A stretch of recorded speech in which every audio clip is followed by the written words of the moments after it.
नाला वे, महफिल से इस तरह चले आना आउट ऑफ एटिकेट। वहाँ मेरा दम घुटने लगा था डैड।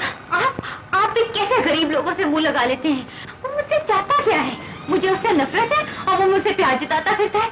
मुझे ऐसे दुआएं देता है जैसे वो मेरा बाप हो।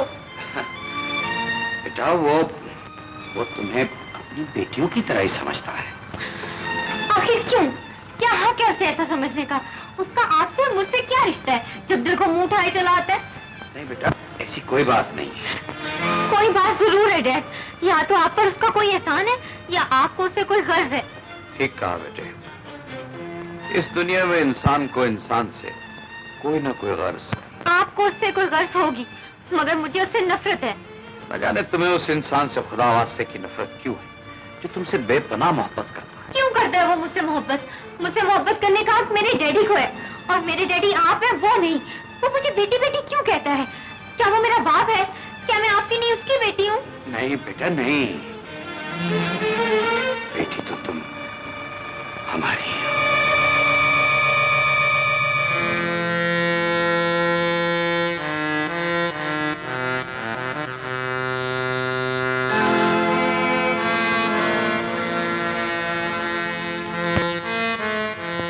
अब तक गए नहीं अहमद, जबकि हमारे सारे मेहमान जा चुके। जाओ जाओ अहमद, तुम्हें देर हो रही होगी। क्या बात है सेठ साहब? जब मैं आया था तो आपने कहा था कि आओ अहमद, तुम्हारा इंतजार हो रहा है। तो वो उस वक्त चाहत कैसी थी और अब ये उकताहट क्यों? उस वक्त हमारा दिल तुम्हारे दिल के साथ धड़क रहा था। और अब हमने अपनी बेटी के दिल की आवाज सुन ली। बेटी के दिल की आवाज? तो क्या आपकी बेटी को मेरा यहाँ आना पसंद नहीं है? इसमें उसका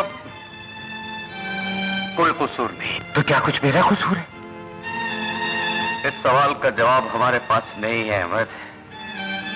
इस वक्त हमारे जहन में सिर्फ वो सवाल हैं जो हमारी बेटी के लबों पर थे। हम उसके सामने भी लाजवाब थे और तुम्हारे सामने भी लब नहीं खोल सकते। जाओ अहमद, जाओ और फिर कभी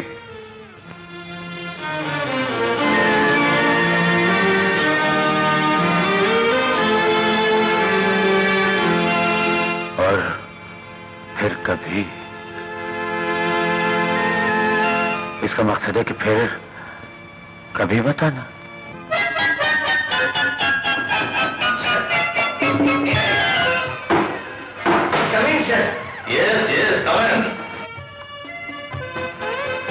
आइए professor Albela, but you are late. लेकिन ये आपने कुर्सी क्यों साफ रखी हुई है? सुनो, आपने शेर तो सुना होगा, अपनी कुर्सी आप पैदा कर अगर जिंदों में है। मैं अपनी तरफ से जिंदों में हूं। मैं अपनी तरफ से जिंदों में। प्रोफेसर अलबेला, साफ साफ बताइए ये शरारत किसने की है? शरारत मैंने नहीं की सर, ये यकीनन मेरे किसी दुश्मन की चाल है। तुम्हारा दुश्मन कौन हो सकता है जिसने इतनी सख्त सुरेश लगाई कि कुर्सी अभी तक प्रोफेसर अलबेला के साथ चिपकी हुई? You are an intelligent student mister Aamir.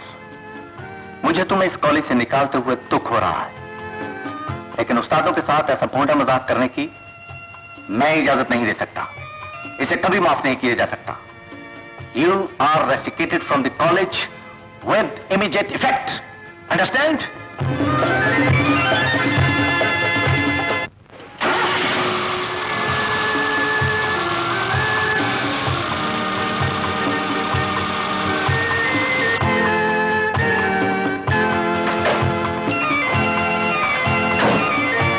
मरने का इरादा है तो खून का इल्जाम मेरे सर क्यों देना चाहती? तुम तो मार ही चुकी थी अपनी तरफ से। बाय द वे मुझे ये बताओ कि मेरे डेस्क में से गम की बोतल कैसे निकली थी? उसी तरह जिस तरह मेरे बैलेट बॉक्स में से बिल्ली निकली थी।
मैनू गड्डी दे थले दे के मारना चाहना सी इन्हू थाने ले चलो ओए थाने ते इन्हू मैं बाद च ले जावांगा और पहले ये दस बाऊ और मैनू मार के तू मेरी बीवी नु बेवा करना चाहना सा और नहीं जी पहलवान जी मैंने तो किया ही कुछ नहीं मैंने क्या किया है जी ओए तू अजे कुछ कीता ही नहीं और मैंने तो तेरे कपड़े तो ये लगता है और पीछे भी तू कोई वारदात करके आया नहीं जी नहीं बिल्कुल नहीं दस और नहीं ते आयु पंजाब दी ताल तेरी ओ जी भगवान जी मैं तन दसना आया तू की है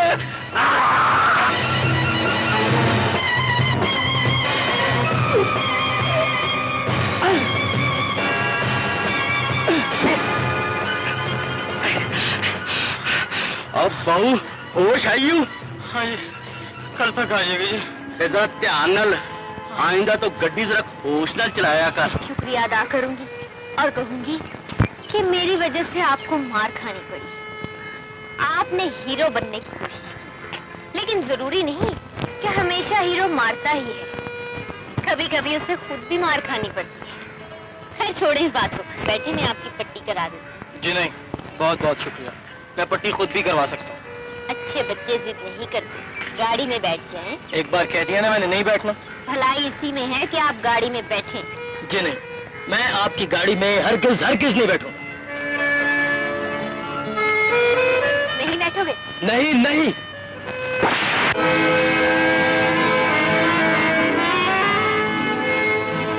तो आप मुझे साथ लेके जाना चाहती हैं?